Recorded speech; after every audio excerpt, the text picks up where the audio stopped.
तो दोस्तों इंटरनेट पर जैसे हम सारी फोटोज अपलोड करते हैं वैसे ही एनएफटीज रहती हैं ब्लॉकचेन की दुनिया में। यानी कि एनएफटीज को या एनएफटीज के सर्टिफिकेट को ब्लॉकचेन में स्टोर किया जाता है।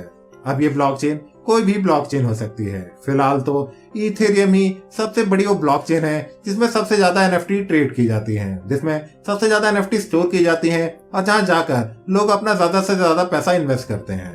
पर इथेरियम ही अकेली ऐसी ब्लॉकचेन नहीं है। इथेरियम के अलावा भी ऐसी कई सारी ब्लॉकचेन है जिन पर ये पैसा इन्वेस्ट किया जाता है, जहां एनएफटी बेची जाती हैं, जहां एनएफटी ट्रेड की जाती हैं। तो चलिए आज हम जानेंगे कि इथेरियम के अलावा ऐसी कौन कौन सी ब्लॉकचेन्स हैं जहां आप पैसा इन्वेस्ट कर एनएफटी खरीद सकते हैं और ट्रेड कर सकते हैं। पर दोस्तों एनएफटी के लिए इतनी सारी ब्लॉकचेन्स क्यों हैं? क्योंकि हर ब्लॉकचेन का अलग अलग फीचर होता है। कौन सी ब्लॉकचेन किस चीज के लिए यूज करनी चाहिए, इस पर 3-4 चीजें डिपेंड करती हैं और यही हमें कंपेयर करने पड़ते हैं हर ब्लॉकचेन के एडवांटेजेस और डिसएडवांटेजेस। तो दोस्तों ईथर में सबसे ज्यादा एनएफटीज इसलिए पाई जाती हैं क्योंकि इथेरियम ब्लॉकचेन सबसे ज्यादा सिक्योर है, ये डिसेंट्रलाइज है और ये सबके सामने रहती है, तो इसे कोई भी हैक नहीं कर सकता।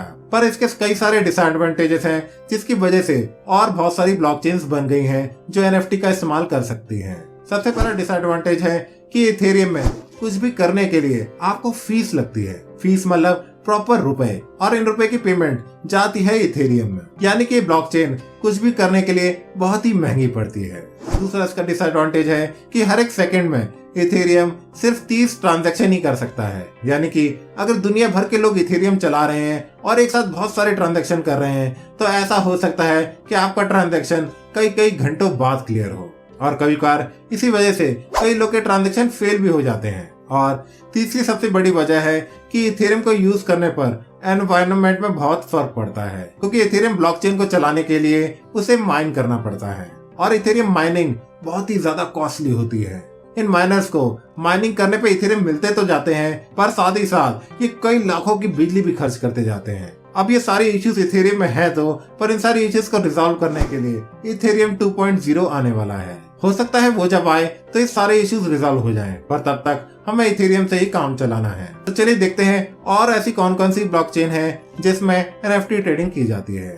सबसे पहले आती है कार्डेनो। इसे इथेरियम के को फाउंडर्स ने ही बनाया है। इसमें सिक्योरिटी भले ही कम है पर इसमें स्केलेबिलिटी बहुत ही ज्यादा है, यानी कि बहुत सारे लोग इसे एक टाइम में एक साथ यूज कर सकते हैं। इस ब्लॉकचेन को चलाने में भी ज्यादा पावर नहीं लगती।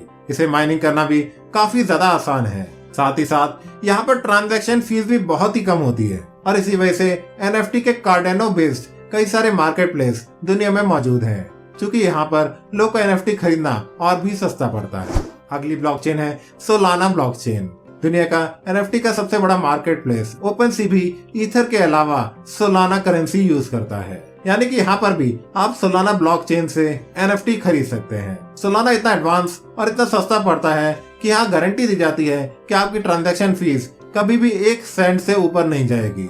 1 सेंट बहुत ही ज्यादा सस्ता होता है, यानी कि करीब आपको 70-75 पैसे लगेंगे कुछ भी करने में। वहीं आपको इथेरियम में कुछ भी करने पर कभी कभार 10-15 हजार रुपए भी लग जाते हैं। अगली ऐसी ब्लॉकचेन है फ्लो ये गारंटी करती है कि वो 1 सेकंड में 10,000 से ज्यादा ट्रांजैक्शन कर सकती है। इतनी ज्यादा हाई ट्रांजैक्शन वैल्यू होने का फायदा ये है कि बहुत सारे लोग एक साथ इस ब्लॉकचेन में कुछ भी कर सकते हैं, जैसे कि एनएफटी ट्रेड करना या फिर एनएफटी पे बेस कोई गेम खेलना, जहाँ पर लाखों करोड़ों लोग एक साथ कई हजारों ट्रांजैक्शन कर रहे होंगे। और इसकी ट्रांजैक्शन फीस सोलाना से भी बहुत ज्यादा कम होती है। अगली करेंसी आती है टेजोस। टेजोस भी बहुत बड़ा मार्केट प्लेस घेर चुकी है और सबसे बड़ी बात यह है कि इस ब्लॉकचेन में बड़ी बड़ी सेलिब्रिटीज और बड़े बड़े ब्रांड्स ने जैसे कि रेड बुल, ग्रैमी अवार्ड वगैरह ने भी अपनी एनएफटी लॉन्च कर चुकी है और इसी वजह से टेजर्स की वैल्यू बहुत हो गई है। आपको ये तो समझ में आ ही गया होगा कि एनएफटी की दुनिया में हाइप बहुत बड़ी चीज होती है, इसलिए क्योंकि टेजर्स को सेलिब्रिटीज फॉलो कर रहे हैं, इसी वजह से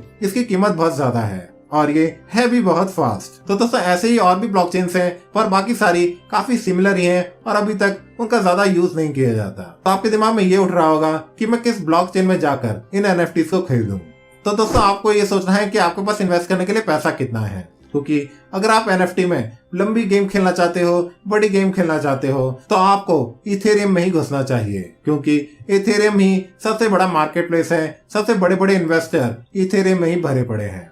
पर अगर आपके पास पैसे की कमी है और आप नहीं चाहते कि हर ट्रांजैक्शन में आपको हाई फीस देनी पड़े, तो आप बाकी अल्टरनेटिव किसी भी ब्लॉकचेन में जा सकते हैं। ये काफी फास्ट होती है और उनका फ्यूचर भी काफी प्रॉमिसिंग है। ऐसा नहीं है कि इथेरियम को पीछे नहीं छोड़ सकती, क्योंकि फ्यूचर का कुछ नहीं पता। आपके दिमाग में बहुत सारे सजेशंस, सवाल और कंफ्यूजन्स होंगी। आप उन्हें अपने तक मत रखिए, नीचे कमेंट करके हमसे जरूर पूछिए। इस वीडियो को लाइक, शेयर और हमारे चैनल को सब्सक्राइब करना ना भूलें। मिलते हैं अगले वीडियो में, तब तक के लिए बाय बाय।